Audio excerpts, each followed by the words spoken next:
شروع اللہ کا نام لے کر جو بڑا مہربان نہایت رحم والا ہے۔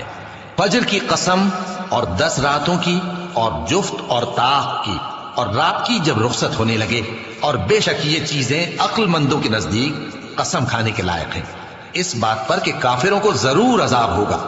کیا تم نے نہیں دیکھا کہ تمہارے پروردگار نے قوم عاد کے ساتھ کیا کیا، جو ارم کہلاتے تھے، دراز قد مانند ستونوں کے، کہ تمام ملک میں ایسے پیدا نہیں ہوئے تھے؟ اور سمود کے ساتھ کیا کیا، جو وادی قرا میں چٹانیں تراشتے تھے؟ اور فرعون کے ساتھ کیا کیا، جو خیمے اور میخیں رکھتا تھا؟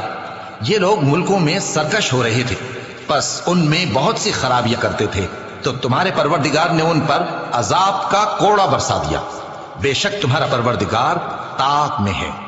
مگر انسان عجیب مخلوق ہے کہ جب اس کا پروردگار اس کو آزماتا ہے، کہ اسے عزت دیتا اور نعمت بخشتا ہے، تو کہتا ہے کہ میرے پروردگار نے مجھے عزت بخشی، اور جب دوسری طرح آزماتا ہے کہ اس پر روزی تنگ کر دیتا ہے، تو کہتا ہے کہ میرے پروردگار نے مجھے ذلیل کیا۔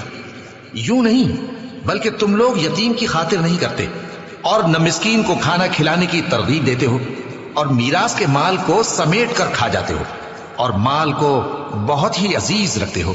یوں نہیں، جب زمین کوٹ کوٹ کر برابر کر دی جائے گی اور تمہارا پروردگار جلوہ فرما ہوگا، اور فرشتے قطار در قطار آ جائیں گے، اور دوزخ اس دن سامنے لائی جائے گی، تو انسان اس دن سوچے گا، مگر اب سوچنے سے اسے فائدہ کہاں مل سکے گا؟ کہے گا کاش میں نے اپنی اس زندگی کے لیے کچھ آگے بھیجا ہوتا، تو اس دن نہ کوئی اللہ کے عذاب کی طرح کا عذاب دے گا، اور نہ کوئی اس کے جکڑنے کی طرح جکڑے گا۔ اے اطمینان والی جان، اپنے پروردگار کی طرف لوٹ چل، تو اس سے راضی، وہ تجھ سے راضی، سو تو میرے خاص بندوں میں شامل ہو جا اور میری